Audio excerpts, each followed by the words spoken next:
Okay, last story for the day. This one is from Montverde by me, Chris Murphy, and it's a little heavier. Just so you've been warned. It's called Christian Gallagher Stanhope. I didn't look for Richard Stanhope until I was 17, the summer of 1984, shortly after my high school graduation, though I had spent my adolescence admiring him. Summers primarily, though I did think about him on occasion the rest of the year.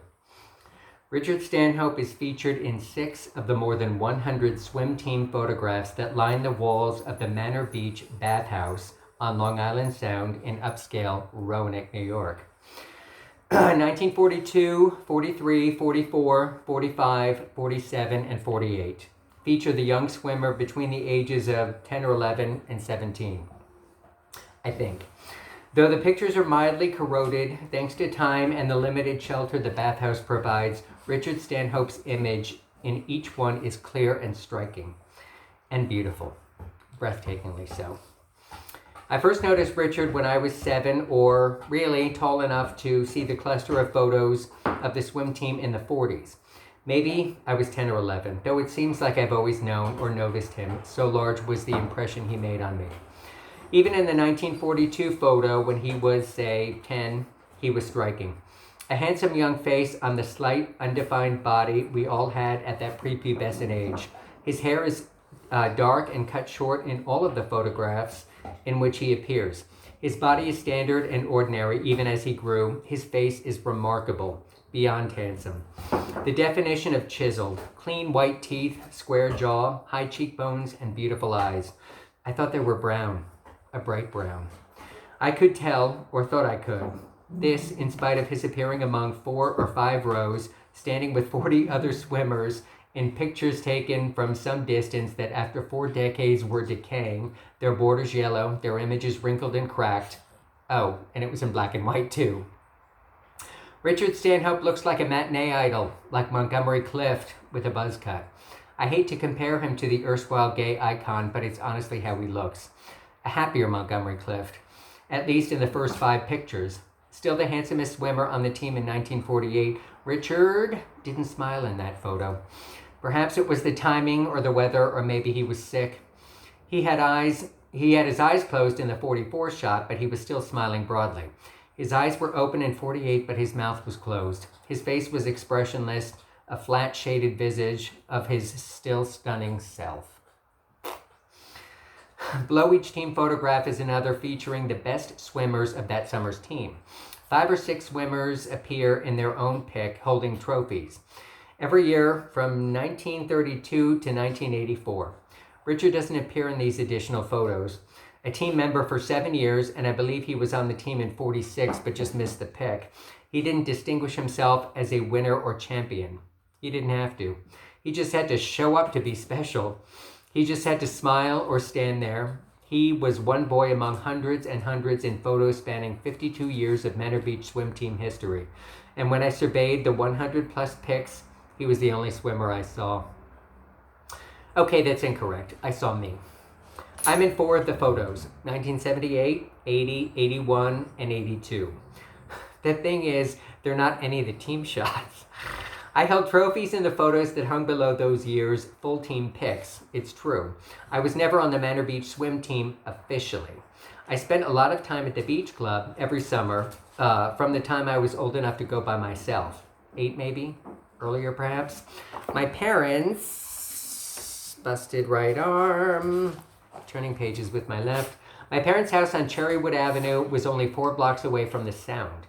It was nearly as convenient as our backyard. I spent summers going there every day with a towel and a book and sunscreen, and later, sun-in, reading, tanning, and swimming. I was a good swimmer and well known by the beach club staff, including the lifeguards assigned to coach the swim team. They always asked me to join, as many of my 7 older siblings had swum for Manor Beach. I always refused.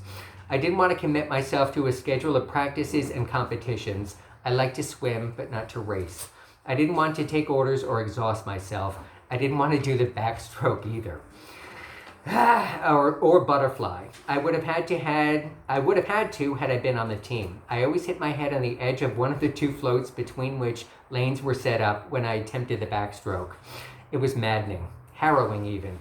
And the butterfly, I couldn't think of a more inefficient use of energy. Nope, no official swim team status for me.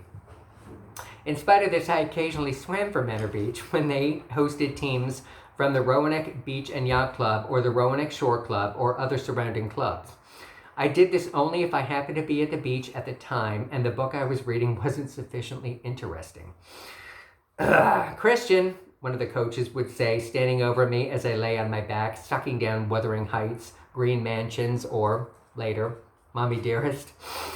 My name was all he had to say. He would wait 5 or 10 seconds while I considered and, usually, be offered my arm. Help me up, I would say, and then add, as he raised me to my feet, no backstroke or butterfly. In this way, I swam for the Manor Beach team for years. 10, I'm sure. I was a strong, steady swimmer and often won races. If I didn't come in first, I was usually second or third. I raced for the team most often in 78, 80, and 81 and won so many races, primarily freestyle, that I earned several trophies and spots in those years' award winner picks. I was also featured in the 1982 photo, but that was because 2 of the team members who earned trophies that year didn't show up for the shoot.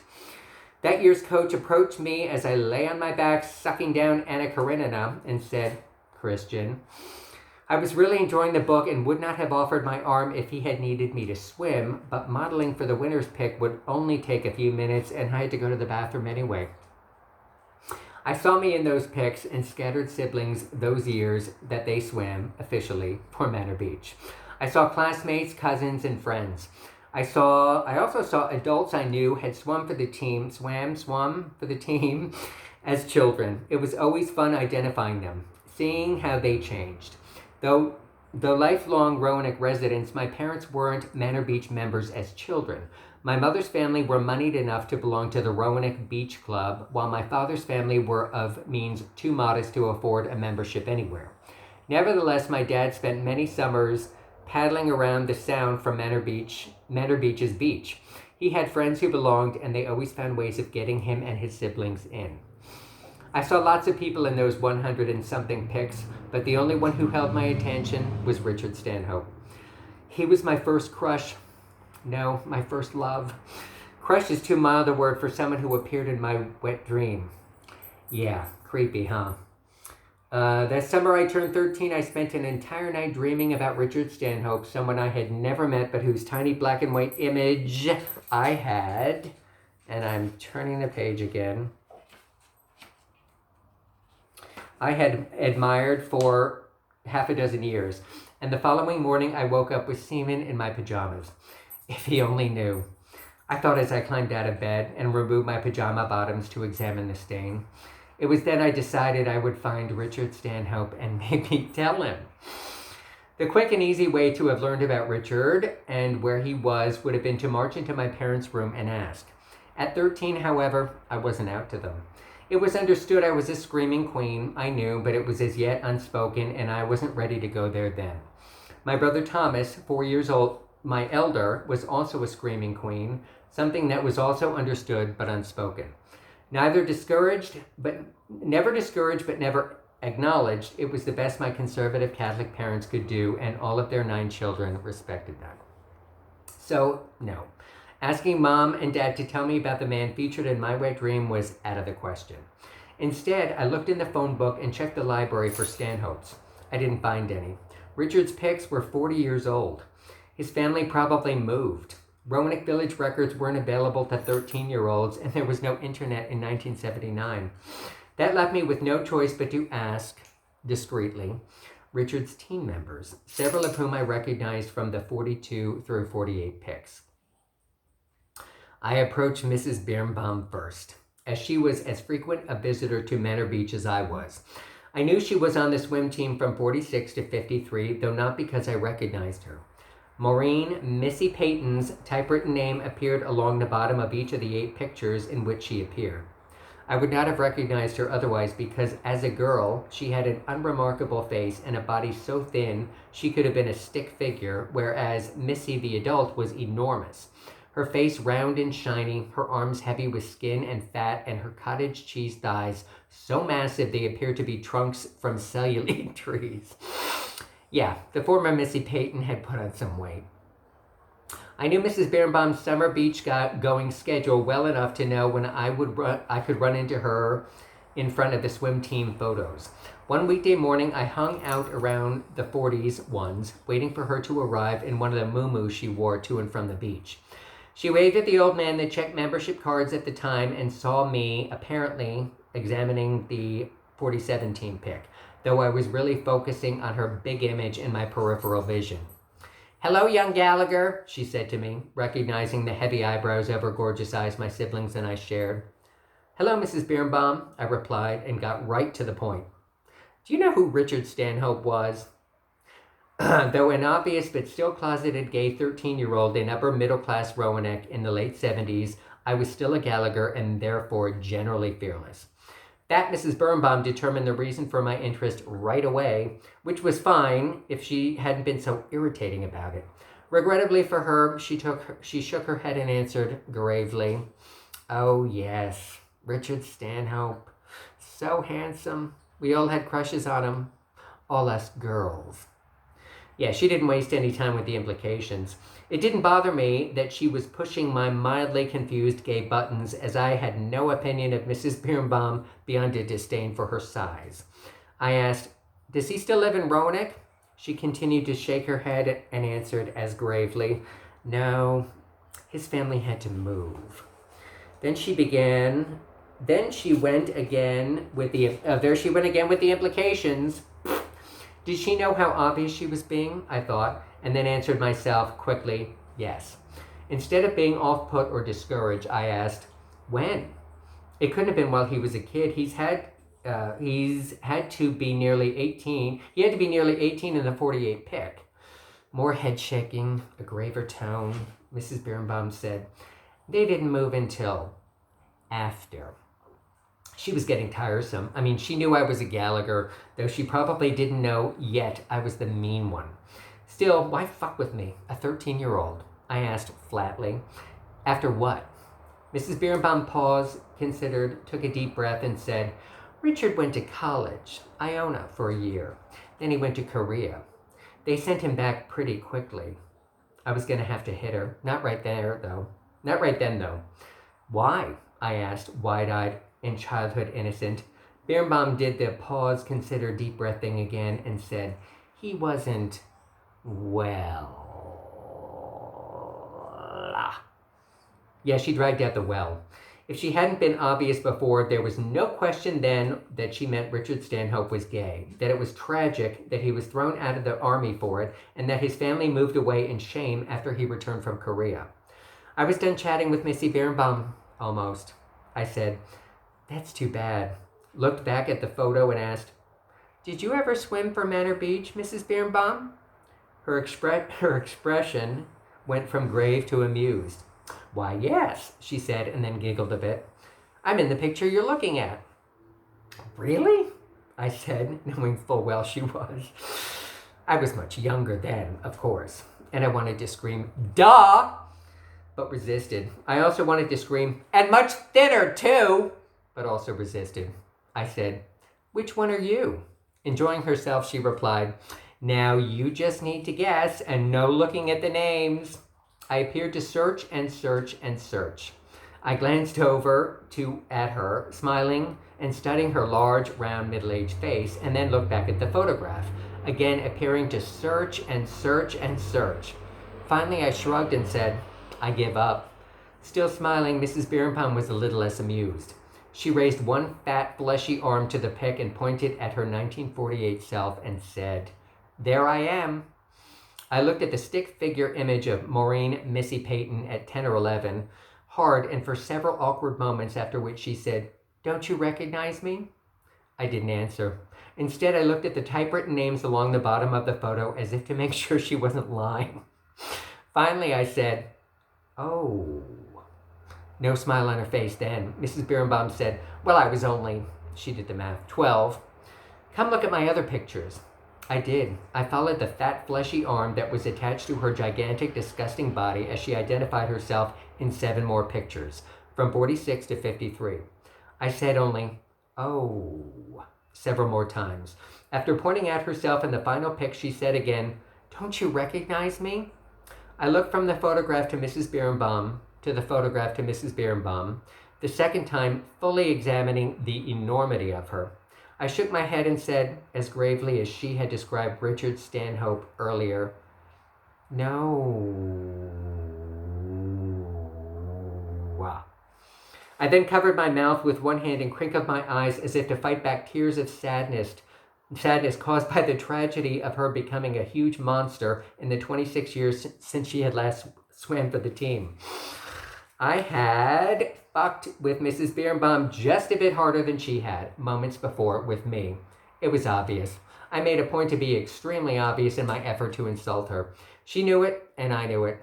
Rather than retaliate or slap me or something, she scrunched her face up into a scowl, harumphed, and marched away on her cellulite tree legs. It was fun messing with Mrs. Birnbaum, but learning Richard Stanhope was gay and thrown out of the army for it, and that his family felt compelled to leave town because of it, made me very sad. I made a few other inquiries about Richard to other Manor Beach members, whom I recognized from the 40s photos. Mrs. Hellman said she didn't know what happened to him. Mr. Odell confirmed Mrs. Birnbaum's story. Mr. O'Rourke did too, saying, he was queer. They kicked him out of the army for it. I don't know what happened to him after. He said this matter-of-factly, like he was describing the color of his eyes or something. I took no offense, as none was intended, bless his heart. I love cool, frank people. I asked no further questions about Richard Stanhope to anyone that summer or for the next 4, though I continued to stare at his photos with a combination of awe and, the 47 and 48 ones, a gentle lust. I spent the 5 years since the strange wet dream lusting after my classmates, my brother's friends, my brothers on occasion, and the celebrities after whom all other gay American adolescent boys of my generation did.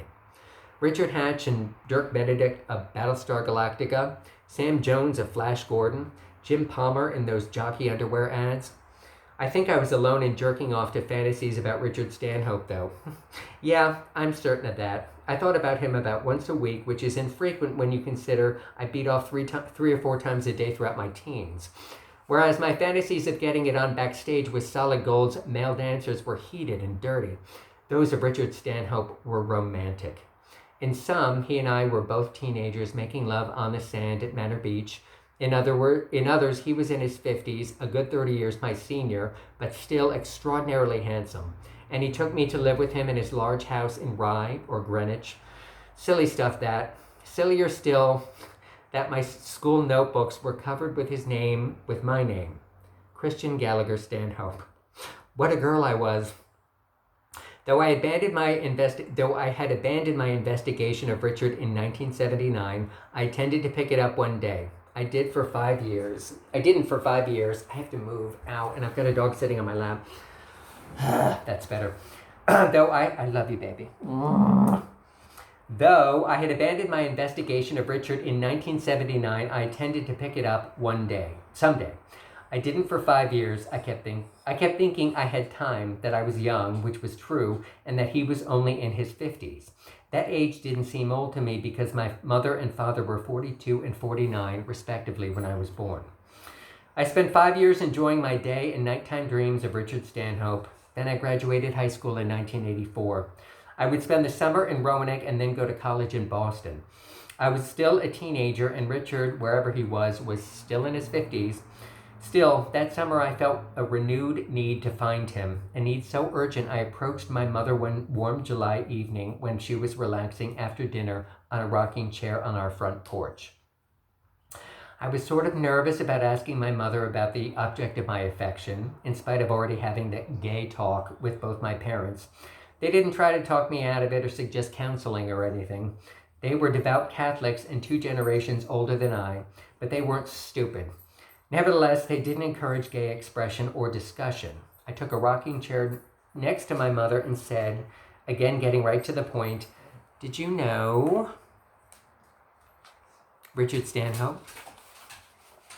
My mother replied matter-of-factly, I didn't know him, but I knew of him. What happened to him? I asked. Mother replied as matter-of-factly, he went to Iona College, I think, and then got drafted. He fought in Korea.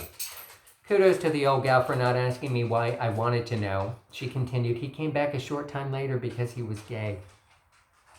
It was so funny, both funny, strange, and funny, hearing my mother use what at the time was a new term for homosexual, at least for her. I looked at her, my expression requesting additional information. Mother sighed and said, sadly, but not gravely, his parents put him in St. Vincent's, a mental hospital somewhere in Westchester. They said he was traumatized by having killed so many North Koreans. No one believed them. They wanted to fix him. We were both silent for about 30 seconds. Then I said, what happened then? He was in there almost a year, she continued. Then he was released and went home to live. He was there a few weeks when his parents sent him back. He was there for another 6 months and then was transferred to a state hospital in Dutchess County. Is that where his parents moved? No, Christian, they went to Florida. We said nothing for another 30 seconds. Is he still there? I finally asked. No, my mother said. Is he dead? I asked. No, my mother said. Where is he, Mom? She was beginning to irritate me, not something she often did. It was unfamiliar territory for her, though, or maybe it wasn't. I mean, how did she know that much about him? She said, the Dumont nursing home. What? I nearly shouted. It was in the next town.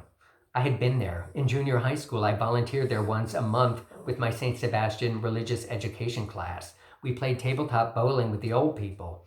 I brought up mental images of those visits and scanned them for Richard Stanhope. Quickly, I determined he never played tabletop bowling, at least while I was there.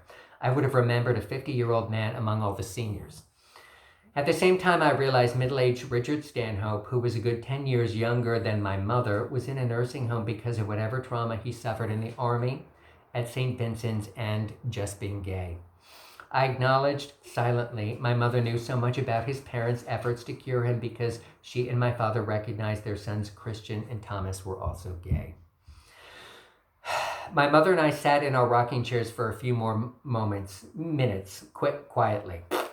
I had the information I asked her to give me. That conversation was over and there was no other subject about which we felt like talking. I stood up, held the arms of my mother's chair, and kissed her on the cheek, something I didn't often do. Then I turned around without looking at her and went into the house. That Saturday, I took one of my parents' cars, a cream-colored Dodge Aspen, to the Dumont nursing home. I parked and went inside with all the confidence of a veteran volunteer, which I was, kind of. I brought a book with me just 'cause. I approached the young acne-scarred woman at the front desk as if I had known her for years and said casually, "Hi, would you tell me again which room Richard Stanhope is in? I forget." Without batting an eye, she consulted a clipboard and said, 206. "Thanks," I said, and crossed the lobby and stepped into an elevator. The moment the door closed, I began shaking so hard I scared myself. "Oh my God," I said out loud, and then continued to myself, "This is the moment for which I've been waiting 10 years for." In a few seconds, I would see Richard Stanhope, the boy that was so beautiful I forgot those swim team pictures were 40 years old and in black and white, so that they featured anyone else but him. I was going to see the man of my dreams, my wet dream even, which made him as important to me as the one with whom I first had sex. Kind of. As much and for as long as I thought about, fantasized about, and lusted over beautiful matinee idol handsome Richard Stanhope as a teenager and middle-aged man, I was under no illusion that he would still be beautiful, or even conversant. I was love-struck, but I was not delusional. It even occurred to me that he might be fat as Mrs. Birnbaum, perhaps. I could handle fat and was prepared for crazy. I was. A sign outside the elevator door indicated rooms 202 through 212 were to the left. Before heading that way, I thought, not for the first time that day, of turning around and just going home. That way I could continue enjoying my romantic fantasies and my image of Richard Stanhope would remain that of a handsome adolescent and handsome 55-year-old. I hesitated a few long moments and then said to myself out loud, and before I could think, I owed him this visit. I did. I owed it to him because his parents tried to cure him of being gay and made him crazy, and mine didn't. And the reason mine didn't was because they saw the result of Mr. and Mrs. Stanhope's efforts. Yeah, I owed Richard that visit, however unpleasant it might be for me, even if he turned out to be irritating or had thighs like Missy Birnbaum's. If introducing myself and saying hello was an enjoyable distraction for him, however small, it was worth whatever damage the real man would do to the image of him I had enjoyed almost my whole life. The door to number 206 was open. All the patient doors were open. I peeked in and saw a very skinny man with white hair and pale pasty skin lying on his back with his head to one side. His eyes closed and his mouth open. He looked 70. No, he looked 80. He looked like Ebenezer Scrooge without the sleeping cap. He looked like he was dead. Then he took a breath through his mouth and I realized he wasn't. I knocked on the open door. He opened his eyes and looked over to me. I said, "Hi, Mr. Stanhope." He looked at me vacantly through eyes I noticed were indeed brown, and nodded. "My name is Christian Gallagher. I'm from Roanoke. May I come in?" Richard Stanhope, whose mouth was still open and who appeared to have no teeth, nodded again. Rallying, because I was a Gallagher and therefore a ballbuster who did whatever he wanted and wasn't timid or anything, I walked confidently over to his bed and said, "I've been looking at your handsome face in those swim team pictures at Manor Beach for years, wondering who Richard Stanhope is. My mother, whom you might have known as Joan Hanson, though she's 10 years older than you are, said you were here, so I thought I'd come over and say hi." I wound this little greeting up with a big friendly smile. His vacant eyes focused a bit and his mouth moved in what I thought might have been an attempt to smile. He looked to his left at a chair that sat on the far side, on the far side of his bed and gestured toward it with a bony white hand. "Thank you," I said. "I'd love to sit down and have a visit." He nodded again, his mouth moving in what increasingly appeared to me to be a smile. I walked around Richard's bed and sat down, opened my mouth, and began talking a mile a friggin' minute, and I'm not kidding. I began yapping about Roanoke, Manor Beach specifically, about the swim team and how, while my older siblings and younger brother had all been on the team officially for at least one summer of their lives, I never could make that commitment. I told him about how the coaches used to approach me on occasion to compete if they really needed me, and how I would if I was in the mood and my participation didn't require me to do the butterfly, which I thought a terrible waste of time and energy. I mean, if you have to cross a body of water quickly for some reason, like you're being chased or something, are you going to swim freestyle or do the butterfly? I told Richard about my not being in any of the formal group swim team picks, but that I was in 4 of the trophy winners' picks. In 3 of them, I actually earned the trophies, in spite of my not being official. I'm sure some of the regular team members griped, but they knew better than to do so to my face. In the 4th one, that was 2 years ago, they just needed someone handsome to hold the 2 trophies. And then I added, before I consciously put the thought together, and they didn't have your phone number. Richard Stanhope beamed, as much as a man damaged by drugs, electroshock therapy, and fuck knows what else could beam. He understood me, that was clear. He didn't communicate very well, or so I thought initially. That means I went back. A lot. The following day, twice the next week, and whenever I could for the rest of the summer. I did most of the talking since really he couldn't so well. He had had a stroke, maybe more than one. They were the result, I'm sure, of all the nonsense he suffered in medicine's mid-century attempts to cure his gayness. On occasion, at home, I would rage at all he had to endure. With him, I was always charming, happy, and on. It was effortless, too. I enjoyed his attention, and he enjoyed my company. I brought books and read to him. I brought Mommy Dearest on the first visit, but didn't read it then. I was talking too much about myself and things I thought we had in common. I read it later, though, finishing it up before I went off to Boston. The first 2 times I read to him, I did so from the chair beside his bed. The 3rd time, I made him scoot over and climbed in bed next to him. He was so slight, and I wasn't big either, so there was plenty of room. Before I left that day, it might have been my 5th or 6th visit, I kissed him on the forehead. It was the first physical contact we had. We hadn't shaken hands or anything. His was so frail I was afraid of hurting him with a handshake, aggravating arthritis, or breaking a brittle bone. The kiss, like my remark about the 1982 swim team coach asking me to pose in the trophy picture because he couldn't reach Richard, was done without thinking. It was sincere, not forced or rehearsed. It was also chaste. I liked my new friend immediately and loved him soon after. I was never in love with him, though. Nor did I ever fantasize about him after that first visit. That was over. My romance with adolescent Richard Stanhope was over. Curiously, I wasn't sad. I didn't miss it. I had Christopher Atkins and Rex Smith to think about. More importantly, my romantic fantasies were replaced by genuine friendship, something that meant more to me because it meant something to him. I wrote to Richard once a week and visited him every time I was home for vacation. On occasion, I would feel an urgency and borrow a car I would drive from Boston directly to the nursing home, where I would spend entire afternoons and once a whole night lying beside my friend. I understood the urgency, which once or twice bordered on panic, was the result of my thinking he would die on me. He didn't, though, not for 4 years. Richard Stanhope stuck around until the summer of 1988, a summer I turned 22, and he was 57, I think. Our last visit was on Saturday, August 20th. I had just finished a book, though I can't remember what it was. We spent that visit sitting next to each other on his bed, looking at 5 photographs. They were the Manor Beach swim team photographs from 42, 43, 44, 45, and 47. Did I say 5 photographs? 1, 2, 3, 4. Yeah, 5. I didn't know why it took me 4 years to wrench them off the bathhouse walls without permission or interference and bring them to him. Maybe I was saving them for a special occasion or putting something off. Richard and I spent a couple of hours looking at them. I pointed out everyone in the photograph I knew, starting with Maureen and Missy Payton, now cellulite tree trunk-thighed Mrs. Birnbaum, and including Mrs. Hellman, Mr. Odell, and Mr. O'Rourke.